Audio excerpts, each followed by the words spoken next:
Alrighty, welcome back everyone. We just talked about my favorite bets going into this season. Might have a couple more next week depending on how I'm feeling, see if I go through a couple more and find something I really like. But at the end of the day, those are the ones I'm watching very closely.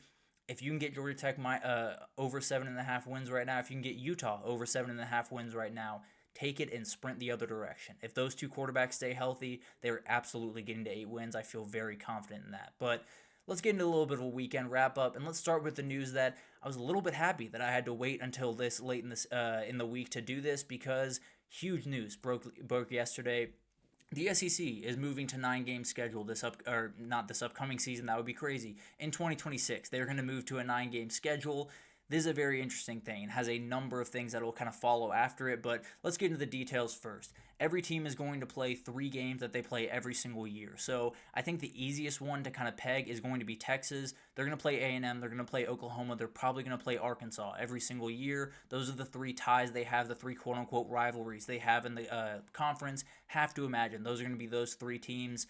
Everyone else is a little bit nebulous. There's a couple of teams that will be kind of interesting matchups, but at the end of the day aren't outright rivalries. They'll figure that out. That'll be an interesting thing to watch. I think it's going to be roughly the way that we thought it was going to be a couple of years ago when all this started to kind of socialize. But this is a big deal. The other 6 games is going to be a rotating cast. So you're going to play everyone every 2 years. They're going to find a way for you to play everyone in the conference every 2 years, and you're going to play at your home against them and at their home against them every 4 years. So you're going to find a way to kind of rotate everyone in. So Texas A&M plays at Georgia 1 year, and then 2 years later, Georgia's at A&M for the first time in this entire time that A&M's been in the conference, which is absolutely crazy. Very happy that they're finding a way to rotate this thing a little bit more consistently.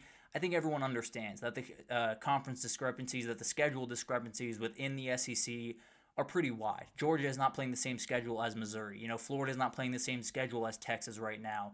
This will even the scales a little bit. It will not even the scales entirely. There is almost no way to do that entirely with a conference full of 16 teams. That is too big to make it all totally even across the board.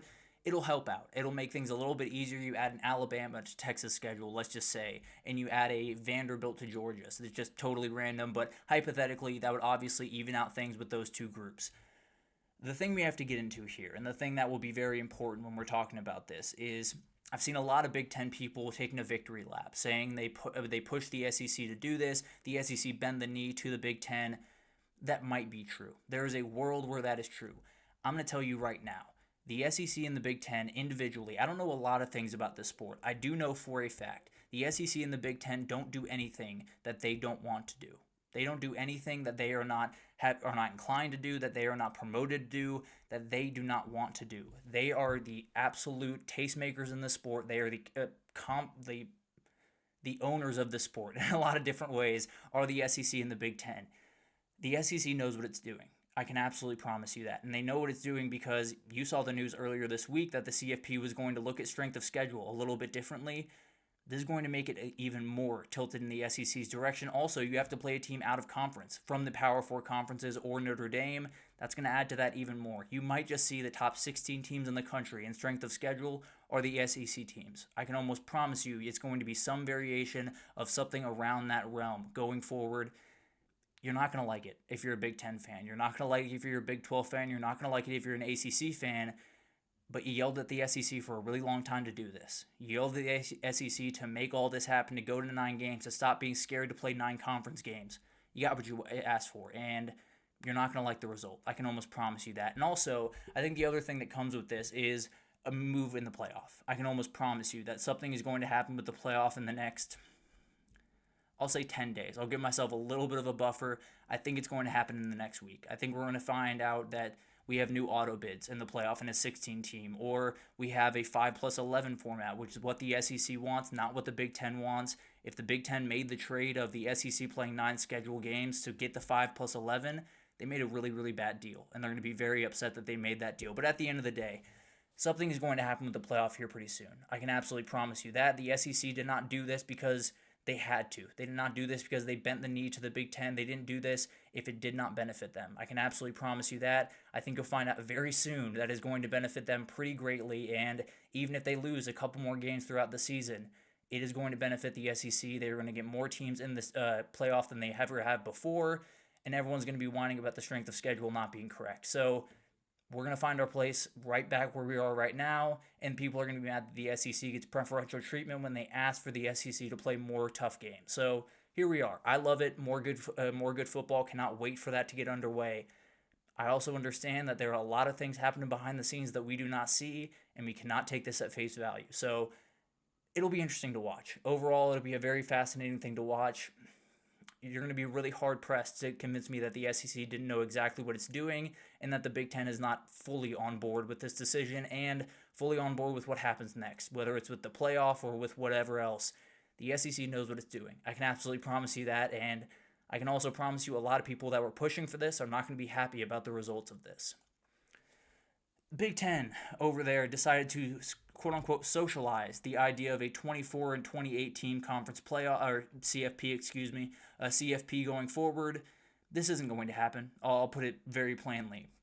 This is to get everyone to not be super mad when they go to 16 teams. And they're going to go to 16 teams, I think, in the next week. I can almost promise you. But at the end of the day, this is just so people will say, oh, thank you. You went to 16 and not 24 or 28.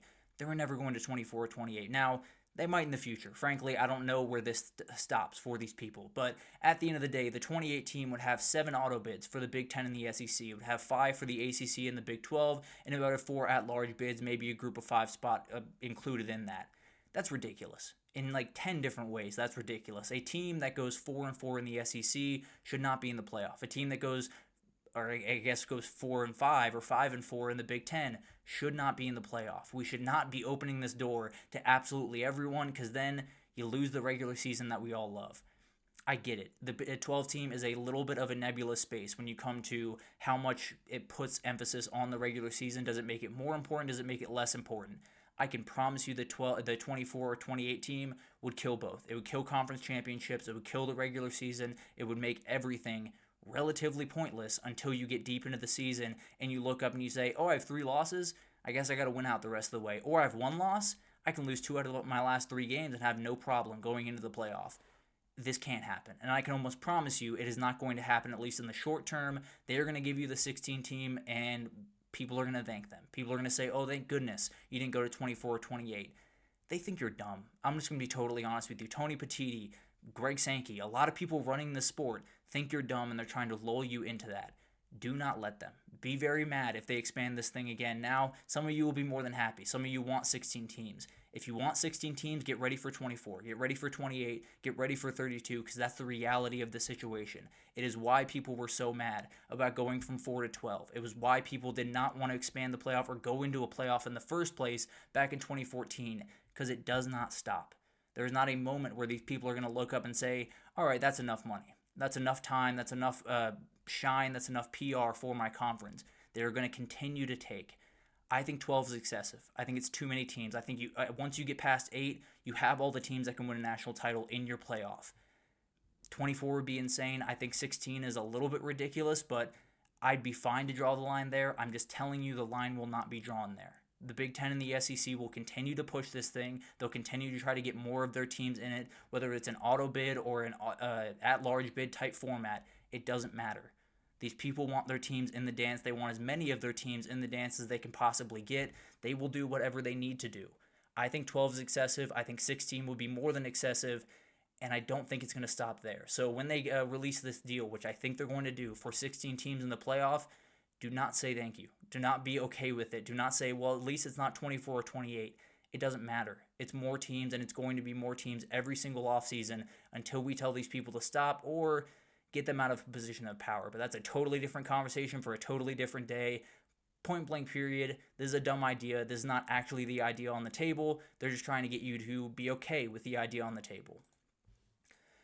A little bit brighter news around college football. Auburn is going to retire the Cam Newton's number 2 this upcoming season. It hasn't been handed out since 2010, so as you can imagine, this has been in the works for quite some time. Have to imagine that Deuce Knight wanted it this past offseason. He came in as number 2 from high school, but he's now wearing number 9. This was a layup. There's no doubt about that. I think every Auburn fan can understand why they're doing this. He went for 4,200 yards in 2010, 50 total touchdowns, 20 on the ground, which is outright ridiculous, and took an Auburn team that a lot of people have talked about did not have a lot of guys in the NFL after that. it took him to a national title in 2010. Will always be remembered and should always be remembered as one of the most dominant and impactful players in college football history. He's probably the best football player I've ever seen. Now, Joe Burrow came very, very close in that 2019 season. I've never seen anything quite like Cam Newton in an Auburn jersey. I've never seen anything quite like a guy that can hurdle over someone and then run through someone the next second. He was a nightmare, and he absolutely deserves this. This is absolutely a number that should be in Auburn history for quite some time. I think they would have wished that he just came there out of high school instead of going to Florida, but at the end of the day, he is an Auburn legend, and I don't think there's any question that you retire that number. Savion Hyder, I wish it was Hitter, but it is Hyder. Savion Hyder has committed to Michigan. This is massive. This is a huge, huge commitment. He's the top running back in the 2026 class, and that backfield is going to be downright terrifying going forward in Ann Arbor. I love Jordan Marshall. I think he's going to be a beast. Justice Haynes, a former 5-star as well. Savion Hyder coming in, and then Bryce Underwood in the middle of it. It's a nightmare. It's as talented of a group as you're going to find in just about any backfield going forward in the entire country. This kid's going to be really, really good. Now, everyone's going to be pushing for him until he puts pen to paper. I can absolutely promise you that. There's too good of a player. Too many big-time teams are after him to at least not give calls. Now, I don't know what the dollar number is for Michigan, so I don't know how many teams can match that number, but at the end of the day, this is a very, very talented kid. Michigan knows who they are, and they're going to go out and get the best running backs in the country, and they're going to run it down your throat. This guy's absolutely going to be part of it. Really wish his last name was Hitter. It is Hyder, so at the end of the day, it's going to be awesome to watch this kid, and Michigan's got a very bright future despite some mistakes in the past. They're going to be more than fine. They're going to land on their feet, and this kind of backs up that idea.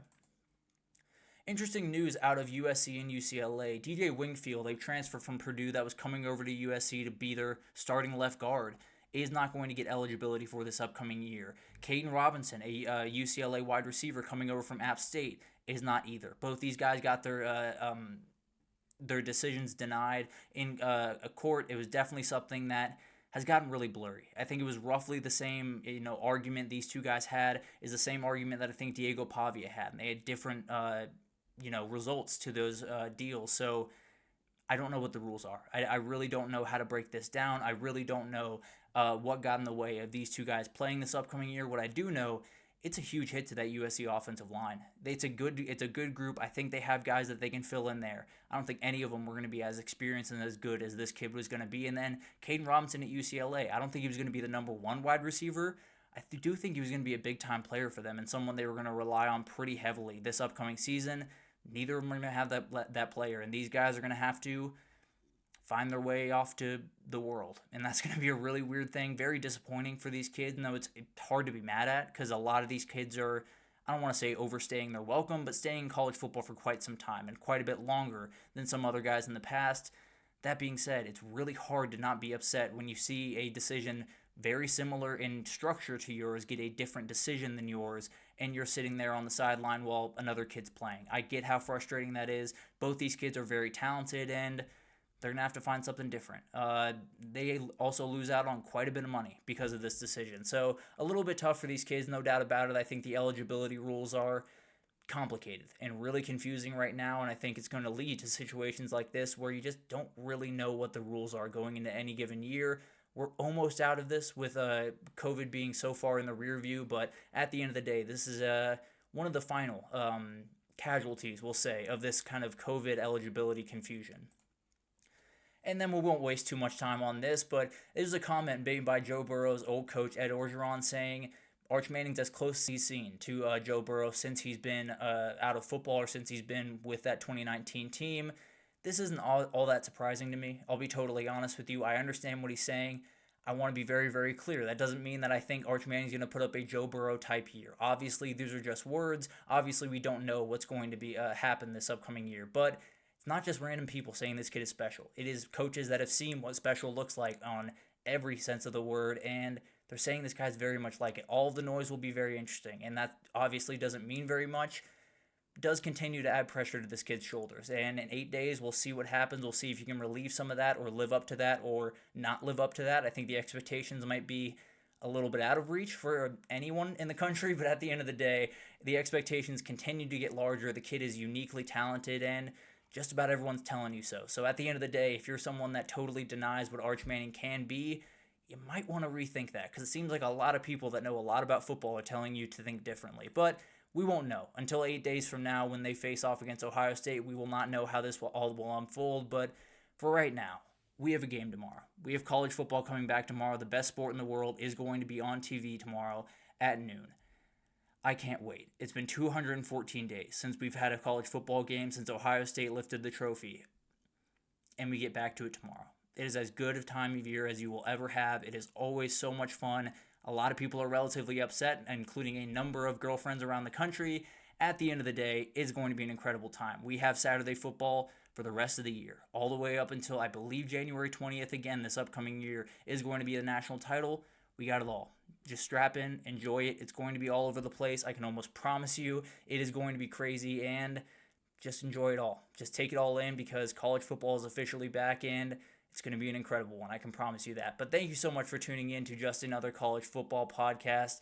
It has been awesome to go through this offseason with you guys. Now we get into the real fun of the season, and I will be back on Monday to break down week 0, to get into some more fall camp stuff, to get into all the stuff as we get ready for what I consider to be the very best week 1 that we have ever had in college football history. But we got a game to get to first. We got a top 25 matchup. Cannot wait for it in Dublin, Ireland tomorrow. Enjoy it all. Thank you so much for listening, and I will see you guys on Monday.